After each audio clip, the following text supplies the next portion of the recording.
Hey guys, welcome back to my channel. Today I'm going to be talking you through some common mistakes that we all make when we're trying to achieve the natural makeup look. It sounds kind of crazy because a natural makeup look, you don't actually use a lot of product and it's just you but better. But I remember when I was first doing it, I was struggling to find that balance between my skin and the makeup. Now, I'm not a natural makeup pro. This is just stuff that I prefer to use and what I don't like to use. Some people enjoy using the stuff I don't, so it's just down to preference really, as makeup always is. So yeah, let's just get started. This side is going to be how I usually do my natural makeup, and this side will be the side where I compare what the common mistakes usually are. Okay, so number one is skin prep. With any makeup, you always need to skin prep, but some people just don't, and I think that really does make a difference on your makeup, especially when you're doing a natural makeup look. Your skin is like the focus of everything, so even if it's not in the best condition, like me, I've got a lot of scars, a lot of blemishes right now, you still need to skin prep because it still needs to look good. For this side, I'm just not going to do anything because that's what some people do,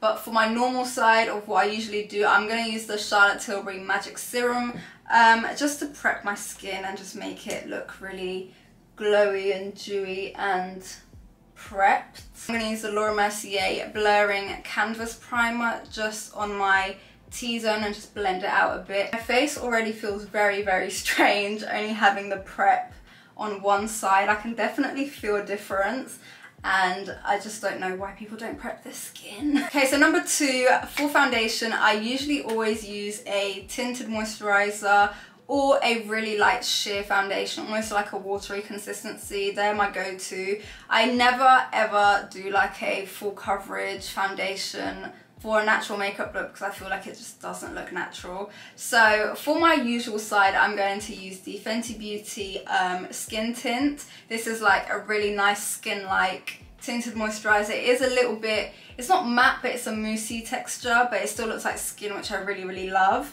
And then for my common mistakes side, I'm going to take the Rare Beauty foundation. I do think that this skin tint is my favourite product by Fenty Beauty. If I was to recommend any product, it would be this skin tint above all the makeup, I think. You can see how it still lets my skin peek through, but it's not heavy at all, and it's got a really nice finish that still looks natural. Now to take the Rare Beauty on this side so you can see. To be honest, the finish of both of these foundations are quite similar, but the Rare Beauty foundation is just so much thicker and it's just got so much more coverage.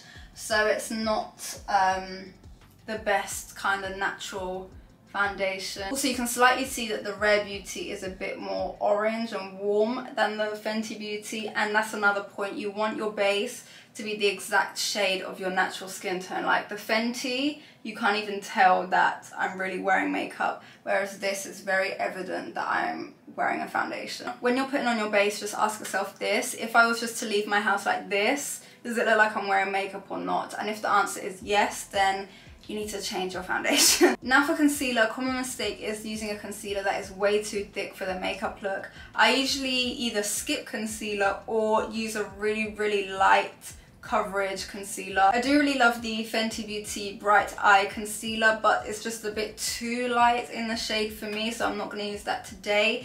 So instead, I'm actually going to use the YSL Touche Clay under my eye very lightly because it's a really sheer concealer and I think it's just perfect for no makeup look. And then for my common mistakes side, I'm going to use the Estee Lauder Double Wear. This is such a heavy concealer and it's just not what you want to use when you're doing a natural makeup. I'm going to apply quite a bit so you can see what it looks like if you were to apply it normally. And then the Touche Clay, it's like really, really sheer, so it looks like I've done a lot, but it's going to blend out and it's not even going to look like I've applied that much product under my eye. And then I just blend that out with my fingers because it's so sheer. It doesn't really need a brush. You can just blend it out with your fingers and it just looks so natural and bright. And then for this side, the concealer is just so thick that it's just gone into like full glam mode now. So even if you use like a little amount, I just did a lot because I applied it as if I was applying a normal concealer. So this is just for demonstration purposes, but even if you were to use a little amount,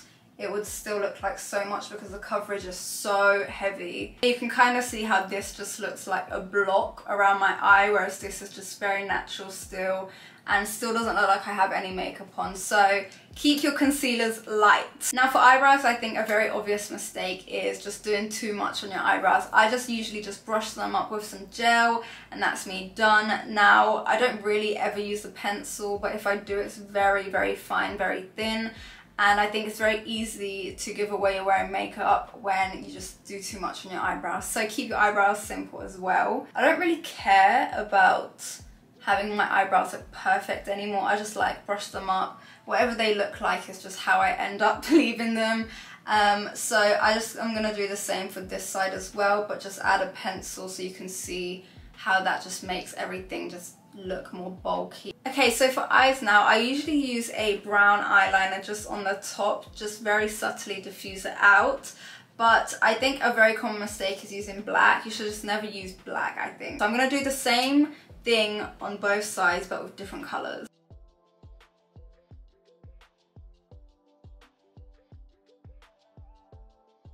Okay, so I did the exact same thing on both sides. I put an eyeliner on top and just diffused it out to create a cat eye effect.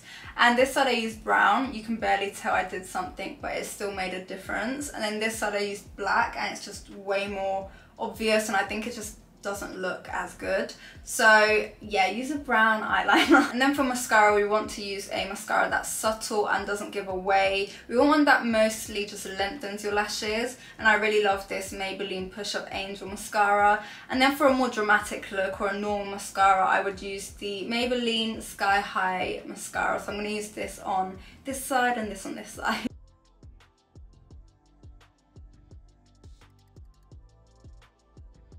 Okay, so that's my eyes done. This one definitely looks very much more dramatic than this one. This is very subtle, barely there. This one's very like, whew. Mind you, I don't mind what this one looks like. This is just not the natural vibe that I usually go for. Now for bronzer and contour, I usually actually don't do this anymore unless I'm using the Chanel bronzer, which is a cream. I really like that bronzer, but usually I just skip it. So I think a common mistake would be using a powder bronzer or contour, because I just think that just doesn't look natural at all. I just don't really think powders, if you're going for a really nice skin-like finish, I don't think you should use them. So for that, I'm going to use the Hoola Caramel bronzer on this side and just leave this side as it is.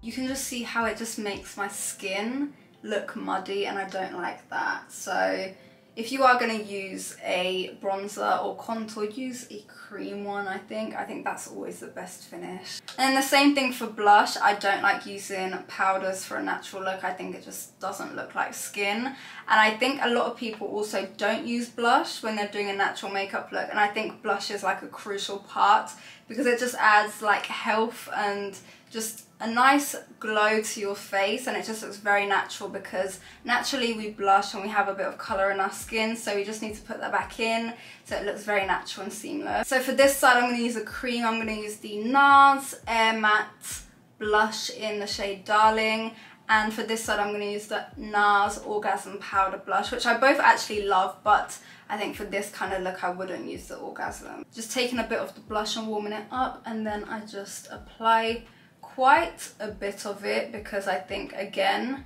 I just want to add a bit of warmth and colour back into my face so it looks very, very natural. I also take it up here, just pretty much everywhere. Like, I just love applying blush, and I think it makes a very big difference.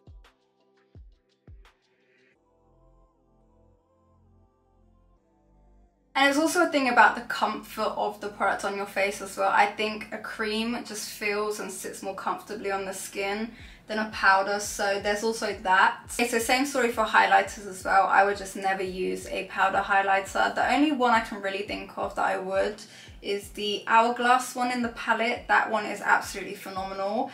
But other than that, I just would never, ever use a powder highlight. So cream, always cream. So I'm going to use the Honest Beauty Balm Stick. Actually, that's another point. If I'm not using a literal highlighter cream, then I'm using a balm stick or like a oil consistency kind of highlight. And then for my this side, I'm using the Hoola Glow highlighter. I don't know if this is a shade, but yeah, that's the one I'm going to use. And what I love about these sticks and like oil-based highlighters is that you can be very liberal with it. You don't have to be so specific because it looks natural and it's naturally what we do, so you can just kind of apply it anywhere and just blend. Now for this side we have a powder highlighter, the Hoola Glow.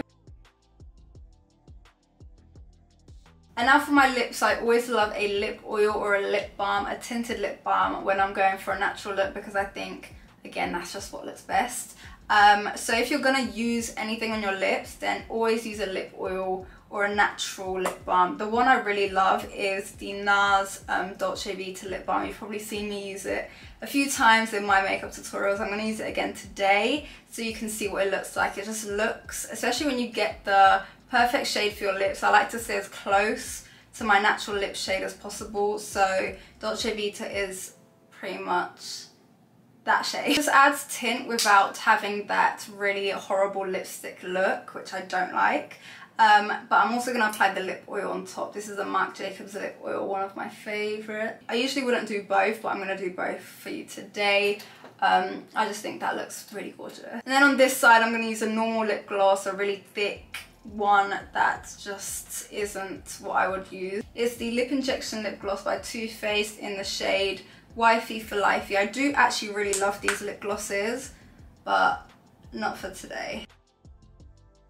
Again, it's a comfort thing for me. This side feels very natural. It literally feels like a lip balm, whereas this side is like tingling, it's thick, it's sticky. It just makes it look really done up, and that's not what I'm going for, so I always preferred this side. As I said, I wouldn't use both together. I would either use the lip balm or just the lip oil, which is why it kind of looks more done up. But if I didn't use the lip oil, it would look very, very subtle. So yeah guys, this is what it looks like compared side by side. Now the difference isn't like crazy, but I think the subtle differences are very noticeable, and I wouldn't change this for anything. I just think this is like my go-to. It's what I feel most comfortable in and what I feel best in when I have my makeup like this. So I hope you guys take on some of these tips and try them out for yourself. And hopefully this will help you create a much more natural makeup look so you feel better. So thank you so much for watching, and I will see you again in my next video. Bye!